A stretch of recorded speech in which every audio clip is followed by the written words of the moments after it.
Welcome to the Real Estate Entrepreneurs Podcast. Welcome to the Real Estate Entrepreneurs Podcast.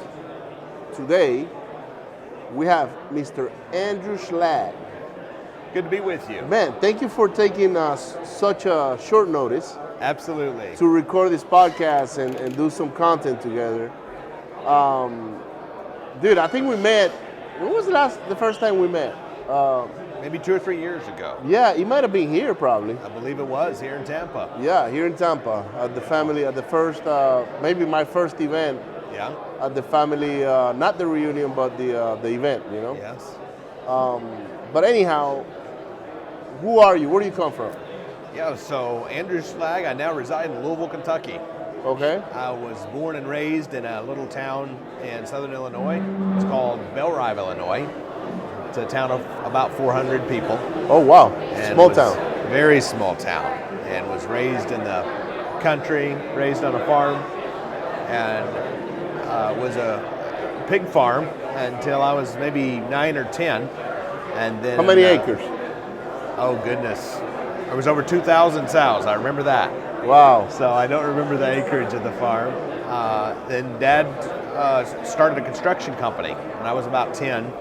And so that's what I grew up doing. Would go to work with him in the summers. Sometimes we was homeschooled, so sometimes I'd double up on school and go to work with him the next day. Right. And that's what I grew up doing until I was in my late teens, about 20, and I encountered some health challenges. And that kind of knocked me for a loop with the construction that I was doing. And I'm a strong believer that coincidence is God's way of staying anonymous. Everything happens for a reason. And yeah. It works out Everything perfectly. happens for you, not against you. Yes. And so with that mindset, in April of 2014, I attended my first seminar. And how I got there was I'd been Googling how to buy rental properties. What were you doing at the time for a living? So I was still doing construction part-time. Okay. And I'd never made over 30 grand in a year. Right. I was looking for a way to do something and different. And it was February 2014, I heard a radio ad. And it was Ron LeGrand. Wow. He said, you buy and sell houses with no money and no credit. I've been doing it for whatever, 30 plus years. Right. And I tell you how, call me for a free book and CD. And so I called and got the free book and CD. And next thing I know, 2 months later, I was in a live event in Atlanta, Georgia that rocked my world and changed my life. Wow. So how was that? Like, why did it change your life? So I read the book when I got the free book in February. I read it like a thirsty man drinking water. Like right. I was just soaking it in, and I was amazed that you could do this real estate like that. And so when it come to the event, I had brought some leads. I'd put a couple of bandit signs out. I'd done a few different things. And had you done a deal by then or not? No. Never, okay. And never bought a house in my life. And so at the event, I got my first wholesale deal negotiated. Right. And went home and got a $3,000 check. Wow. And that changed my world, seeing that it was real. Validation. And then a few weeks later, I got what I call a pretty house deal. Right. Bought it, took over Which the debt. is what he teaches, by the way. Like, yes. He focuses a lot on that now. The creative finance. Right. And so it was cool because I bought the house. The guy was going to lose it had I not come in, and I was able to help him out. Right. It was a win for him, and then I was able to resell it on creative finance on a lease option, and I was like, oh my goodness, this really works. Yeah, that's crazy, right? Yeah, and so I in 2014, after that launch, I done 12 deals that year, from April to the end of the year, after never doing a deal in my life. I was 21. And how much money did you make that year? So I held several properties, so a substantial amount of it was in equity. Yep. So I made more than I ever had in cash. I would say maybe 60 grand in cash. And you reinvested some of that money on some of the other deals as well, right? Absolutely. Right. And so it was my best year ever. Right. And yet it was a slow start in the terms of cash. At the end of the year, though, I had several properties paying me and a cash flow of a couple thousand a Yeah, month. $2,000-3,000. Yeah. And in 2015, I was 22. I bought 50 houses in 52 weeks. Wow. And I was like, oh my goodness, this really works. You were buying a house a week. Almost. Pretty much. Too shy. So that was my introduction to real estate. And that was all creative financing, pretty house on terms. The majority. The majority of them. Still done maybe 20% wholesaling at the time. I still do some wholesaling to this day. Okay. So that's in 2015, right? Yes. Let's fast forward to today. Yes. What does your real estate business look like?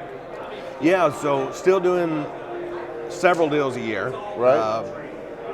Held very similar in probably number of deals over the last 6 or 7 years. Okay. And I chose to start putting my focus in helping others get started and giving back.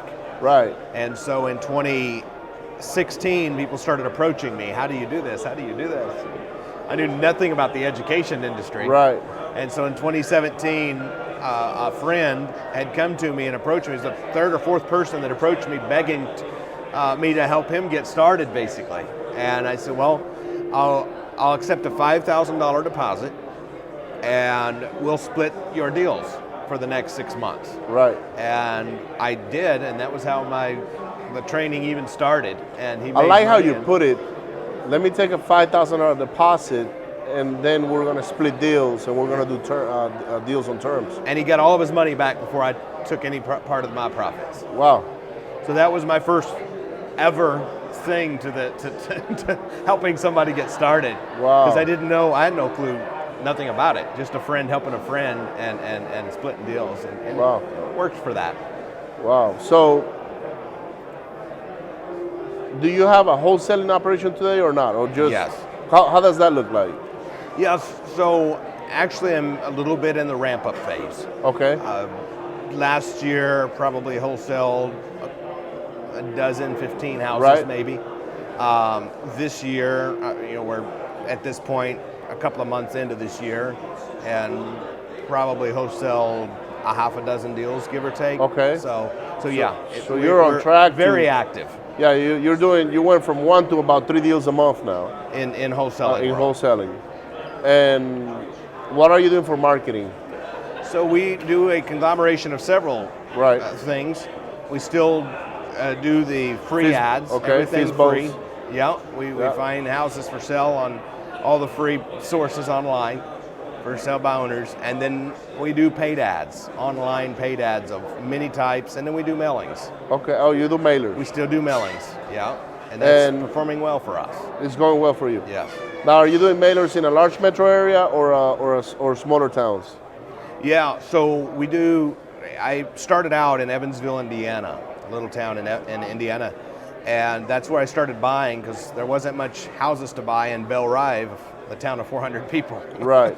And so I still operate heavily there. You'll be surprised that if you ran a campaign on that little town, you'd probably get 2 or 3 of them. Very possibly. You can only buy so many in a town of 400 Well, people, though. but how many 400 people town are in the U.S.? A lot.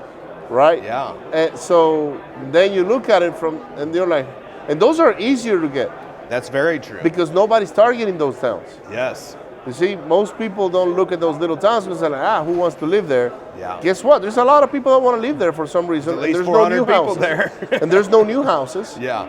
right? Unless the city's catching up to it, then Yeah. you start seeing. Then it goes from being a town to a suburb, Yes. right?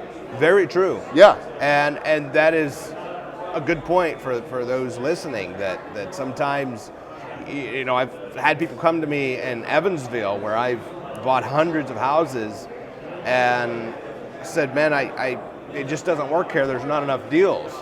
And I said, well, it does. And I've had people come to me from Tampa, Florida and go, oh my goodness, I wish I had a little town. It doesn't work here. And we're buying in those areas too. Yeah. So it works wherever you are if you find your niche and push that niche.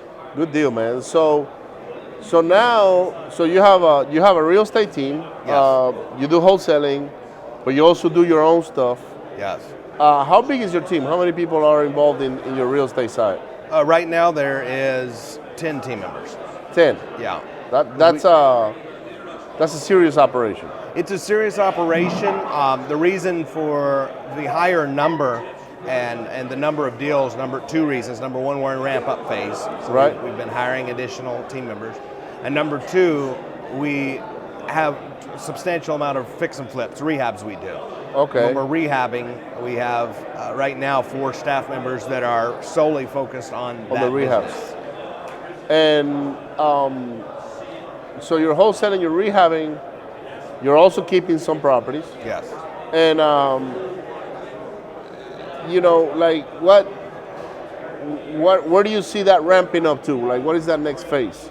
What's your goal this year per se on that team? Yeah, so as we ramp up the single-family business, we won't need many more team members to get to the level No, you just need more want. leads. The desire is to be buying in excess of 100 deals by the end of this year. Okay. And my desire, again, my plan is my plan. We don't always on track. Sometimes I exceed them. Sometimes I come in shy. It's better to shoot for the moon and hit the stars than shoot for nothing and hit it. And so my plan is to buy at least 100 properties this year and hold at least half of them. Is there a tool that you use to keep track of your trajectory? Absolutely. We have some software we use that tracks my acquisitionist calls, the deals we're buying, and then we have a annual business summit with our leadership team, and then we have a quarterly business meeting with the leadership team to see where we are on the trajectory. Got it. So just had a conversation with my operations manager this morning, setting up since we're in March right now, setting up the next quarterly quarter. business review to see how we've. Is that an EOS tool or I use the VTO, the Vision Traction Organizer. My operations manager handles that Okay. and brings me numbers. Got to it. be transparent. Understood. Yeah. So no, I'm very deep into my Yes. because that's what I use for scorecards. Yes. How many calls, how many contracts, how many, what do we get? And I can tell whether I'm on track or not, and Yes. I don't fool myself.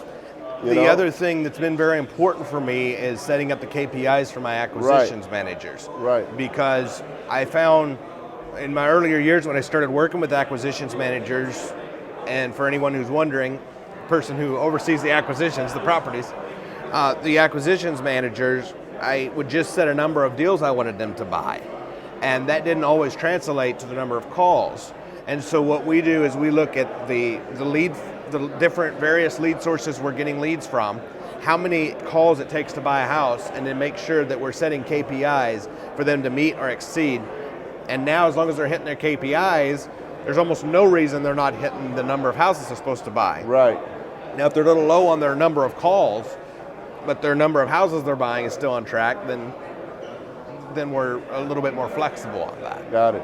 So just making it very clear to the team what that objective is, so everybody's on the same page. Now let's pivot now to your education side. Yes.